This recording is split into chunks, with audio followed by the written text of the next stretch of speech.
நமோ நாராயணாய நமக. ஈஸ்வரோ விக்ரமீ தன்வி மேதாவி விக்ரமக்ரமக அனுத்தமோ துராதர்ஷ கிருத கிருதி கிருதிராத்மவான். நான் பாலகோபாலா பக்தை லதா பேசுகிறேன். அனைவரும் சப்ஸ்கிரைப் பண்ணுமாறு வேண்டிக் கொள்கிறேன். ஒரு சப்ஸ்கிரைபுக்கும் உங்களுக்கு கிருஷ்ணனுடைய பாதத்துளியில் 1% அவருடைய அருள் கிடைக்கும். இது எனக்காக இல்லை, உங்களுக்காகவும் கிருஷ்ணனுக்காகவும் இதை நான் தொண்டு செய்கிறேன். அனைவரும் புரிந்து கொண்டு சப்ஸ்கிரைப் பண்ணுமாறு வேண்டிக் கொள்கிறேன். நாம் இப்போது பார்க்க போகும் திருநாமம் 78வது திருநாமம். 78வது திருநாமம் என்னன்னு பார்த்தீங்கன்னா மேதாவி. மேதாவி அதனுடைய மீனிங் என்னன்னு பார்த்தீங்கன்னா அனைத்தும் அறிந்தவர். சொல்லும் முறை மேதாவினே நமக, மேதாவினே நமக என்று சொல்ல வேண்டும். இப்போ இந்த மேதாவினே நமகத்துக்கு என்னன்னு பார்த்தீங்கன்னா இதனுடைய கதையையும் இதனுடைய எம்பெருமானுடைய பெருமையும் பற்றி காண்போமா? வாருங்கள், கடைசி வரை கேளுங்கள். அதாவது இது நமக்கு எல்லாத்துக்குமே தெரிஞ்ச கதை தான், மகாபாரத கதை தான். மகாபாரத யுத்தத்தில் 13ஆம் நாட்கள் துரோணாச்சாரியர் சக்கர வியூகம் அமைத்து பாண்டவர்களை எல்லாம் தாக்கி கொண்டிருந்தாலாம். சக்கர வியூகத்தை நமக்கு தெரியும். யார் சக்கர வியூகத்தில் மாட்டிக்கொள்வார்? யார்? அர்ஜுனன் பையன் அபிமன்யு.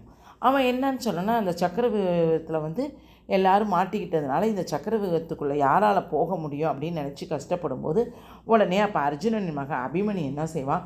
பெரியப்பா தர்மர்கிட்ட சொல்லுவாள், பெரியப்பா எனக்கு தெரியும், என் அம்மாவின் வயிற்றில் நான் இருக்கும்போது துரோணர் சொல்லி நான் கேட்டிருக்கிறேன் அப்படின்னா, அதனால் எனக்கு சக்கர யுகத்துக்குள்ளே நுழைய முடியணும்னு. அப்படியா, சரி, நீ சக்கர யுகத்தை உடச்சிக்கிட்டு நீ உள்ளே போப்பா, நாங்கள் உன் பின்னாலேயே வரோம் அப்படின்னு சொல்லிட்டு அபிமன்யை அனுப்பிச்சி வச்சாங்க. அபிமன்யு என்ன செஞ்சான்?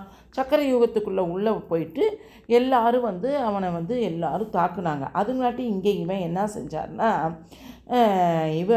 அது பேர் ஜெயேந்திரன் யாருன்னு பார்த்தீங்கன்னா யாரு துரியோதனுடைய தங்கச்சி துச்சலையினுடைய கணவர் தான் ஜெயேந்திரன். அது எல்லாத்துக்கும் உங்களுக்கு தெரியும். மகாபாரத கதையெல்லாம் பார்த்துருந்தாங்கன்னா தெரியுமா?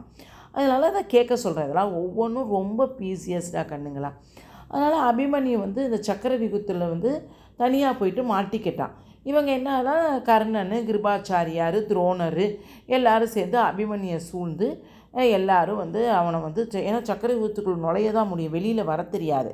அவன் சின்ன குழந்தை வயிற்றில் இருக்கிறப்ப கேட்டது. அதுதான் சொல்லுவாள், குழந்தைங்க வயிற்றில் இருக்கிறப்ப நல்லதை பேசணும், நல்லதை நினைக்கணும், நல்லதை சொல்லணுன்றது.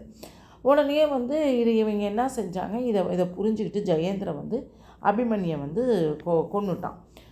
கொன்னோடனே இதை என்ன செஞ்சார்னா, இந்த செய்தியை கேள்விப்பட்ட அர்ஜுனர் என்ன சொன்னார்னா, நம்மளுடைய குழந்தையினுடைய மரணத்துக்கு காரணமாக இந்த ஜெயேந்திரன் மேலே ரொம்ப கோபம் கொண்டு அவனை இது பண்ணுறதுக்கு வந்தான், கொலை பண்ணுறதுக்கு வந்தான். அப்போ உன்னை பாரு, நான் நாளைக்கு சூரிய அஸ்தமித்திற்குள்ளே நான் உன்னுடைய தலையை வெட்டுவேன், அப்படி நான் வெட்டலைன்னா நான் தீயில குளிச்சிருவேன் அப்படின்னு சொல்லி சபதம் செய்கிறான்.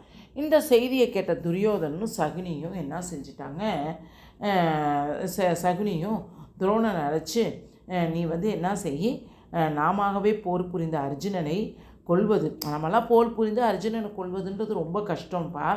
அதனால் இவனை யார், இந்த ஜெயேந்திரனை நீ ஒரு இடத்துல ஒளிய வச்சுடு. அப்போ அர்ஜுனனுக்கு அந்த சூரிய அஸ்தமிக்கிறக்குள்ளே கிடைக்கலன்னா அவனே போய் தீயில குளிச்சிருவான், அதெல்லாம் நமக்கு ஒரு வேலை மிச்சம் அப்படின்னு சொன்னோன்னே சரின்ட்டு இப்படியே இந்த எல்லாம் முடிஞ்சிருச்சு. அப்போ ஜெயேந்திரனை எங்கேன்னு தேடினோன்னே ஜெயேந்திரன் கிடைக்கவே இல்லை. அர்ஜுனன் எவ்வளவு முடிஞ்சு கேட்கல. கடைசியில் சாயங்காலம் சூரிய அஸ்தமிக்கிற டைம் வந்துருச்சு.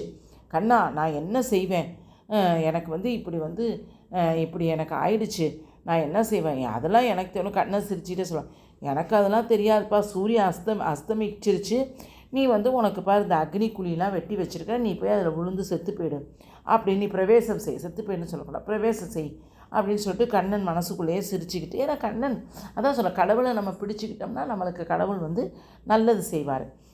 அதுக்கு தான் இந்த கதைகள் எல்லாமே. உடனே ஐயோ இனி என்ன, நீ தான் சுத்த வீரன்னு நீ தான் வாக்கு கொடுத்துட்ட, இப்போ சூரியனும் அஸ்தமிச்சிருச்சு, நீ போய் தீக்குழி குளிச்சுட்டு. உடனே அர்ஜுனனுக்கு கண்ணன் மேலே கோபம் வருது. பாரு, இவரே நமக்கு துணையாக இருப்பார்னு பார்த்தா இவரே இப்படி சொல்கிறாருன்ட்டு கஷ்டத்தோடு போய் தீ குளிக்கிறதுக்கு போவார் அர்ஜுனன். போனோடனே கண்ணன் வந்து இப்போ என்ன செய்வான், இந்த ஜெயேந்திரன் என்ன செய்வான், ஒரு இடத்துல ஒளிஞ்சிகிட்டு இருப்பானா, அவன் என்ன செய்வான், ஒளிஞ்சிகிட்டு இருக்கும்போது நம்ம அர்ஜுனன் தீ குளிக்கிறத பார்க்கணுன்ட்டு நைஸாக அவன் இடத்துலேருந்து மேலேருந்து அப்படியே ஒரு ஒரு ஒரு அதாவது என்ன தீ குளிக்கிறதுக்கு எல்லாம் மேலே இருந்து அப்படியே பார்க்குறான், ஒரு குகைக்குள்ளேருந்து மேலே வந்து பார்க்குறான். இதை வந்து அர்ஜுனன் பார்த்துட்டான். ஜெயேந்திரன் வந்து சூரியன் அஸ்தமிச்சிருச்சு, இனிமேட்டு உன்னால் என்ன செய்ய முடியாது நக்கலாக ஜெயேந்திரன் சொன்னோன்னே சரின்ட்டு உடனே என்ன சொல்வார், இந்த அர்ஜுனனை பார்த்து, அர்ஜுனா நீ இப்போவே இந்த அந்த வில்ல அம்பை எடுத்து நீ இப்போயே அப்படியே ஜெயேந்திரன் மேலே விடு அப்படின்னு சொன்னோன்னா சரின்ட்டு நான் சொல்கிறேன் நீ செய்யணுன்னே அர்ஜுனன் வந்து அந்த ஒரு அம்பையும் வில்லையும் எடுத்து விட்றான். அந்த அம்பை எடுத்து விட்டோன்னே அவன் ஜெயேந்திரன் தலையை வந்து கொய்திடுறான். கொண்டோன்னா தன் தங்கையின் கணவனுடைய மரணம் அடைந்ததை கூட பொருட்படுத்தாத துரியோதன் என்ன சொன்னான்னா, சூரியனை தான் அஸ்தமிச்சிருச்சு, ஜெயேந்திர சூரியன் அஸ்தமித்திற்கு பிறகு ஜெயேந்திரன் கொல்ல மாட்டேன்னு தானே சொல்லியிருக்கிறாரு. இப்போ அஸ்தமித்தது பிறகு ஏன் வந்து அர்ஜுனன் கொண்டார், இதுக்கு என்ன காரணம் கண்ணா, நீ கூட இருந்துட்டு இப்படி செய்கிற அப்படின்னு கேட்ட உடனே அதுக்கு வந்து அதனால் மூட்டிய நெருப்பு அர்ஜுனன் குதிக்க வேண்டும் அப்படின்னு சொன்னோன்னே யார் துரியோதனன் சொல்கிறான், அவன் செத்துட்டு போகிறான், ஆனால் அந்த மூட்டியை அவன் செஞ்சது தப்பு, ஆனால் அந்த மூட்டிய நெருப்பில் அவன் குளிச்சே ஆகணுன்றான். பாரு, தன்னுடைய தன்னோட சகோதரனுடைய கணவன் இறந்ததை கூட பொருட்படுத்தாமல் ஒரு எதிரி சாவணுன்னு தான் நினைக்கிறாங்க. அதுதான் காமிக்கிறான் இதெல்லாம். அதாவது தான் நல்லா இல்லைனாலும் பரவாயில்ல, தான் எதிரிகள் சாவணும்னு நினைக்கிற ஆளுங்க இதுங்களாம். உடனே இவன் சொன்னான், சூரியன் அஸ்தமிச்சிருச்சா, யார் சொன்னான், நான் அஸ்தமிக்க வச்சிருக்கிறேன் அப்படின்னு சொல்லிட்டு தன்னோட சுதர்சன சக்கரத்தால் இப்படியே நவுத்திடுறாரு. நவுத்தினோன்னு சூரியனுடைய பிரகாசம் இன்னும் இருக்குது. உடனே சகுனி வந்து துரியோதனோட மருமகனே கவலைப்படாத, அர்ஜுனன் தலை வந்து சிறிது நேரத்திலே சுக்குநூறாக ஆகிடும். எப்படின்னு பார்த்தோன்னா, ஜெயேந்திரனுடைய தந்தை இருக்கார்ல, அவர் வந்து தன் மகனுடைய தலை வந்து யார் கொய்துறான்னா யார் வெட்டுறாங்களோ அவங்க வந்து உடனேயே வந்து அவங்க தலை சுக்குநூறாக வெடிச்சிடும் அப்படின்னு பரமசிவன்கிட்ட வந்து வரம் பெற்றிருக்கிறாரு. யார், ஜெயேந்திரனுடைய தந்தை. அதனால் கண்ணனின் அறிவுரைப்படி ஜெயேந்திரனின் தலை அவன் தந்தையின் மடியில் சென்று விழும்படி அர்ஜுனனுக்கு அம்பு எய்துவிட்டார். எப்படி பார்த்துக்கங்க. அதனால் தவம் புரிந்து கொண்டிருந்த அவருடைய தந்தையின் மடியில் போய் அந்த தலை விழுந்துச்சு. ஐயோ, இது என்ன மண்டை ஓடு என்று அந்த தலையை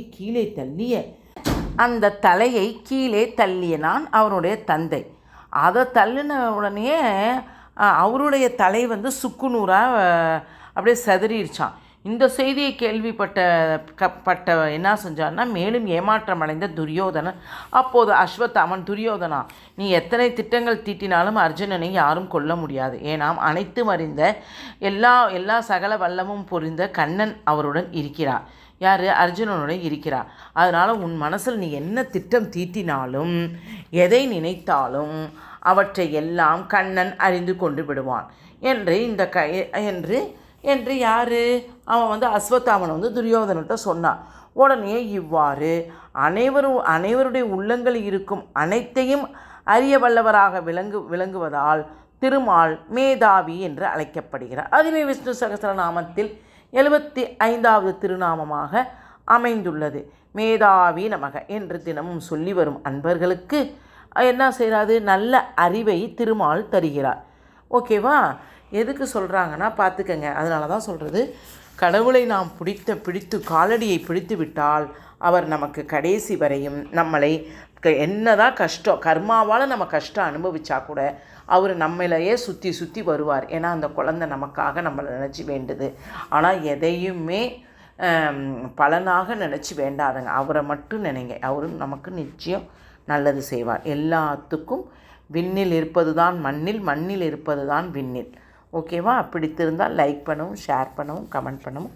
வாழ்க வளமுடன். ஹரே கிருஷ்ணா.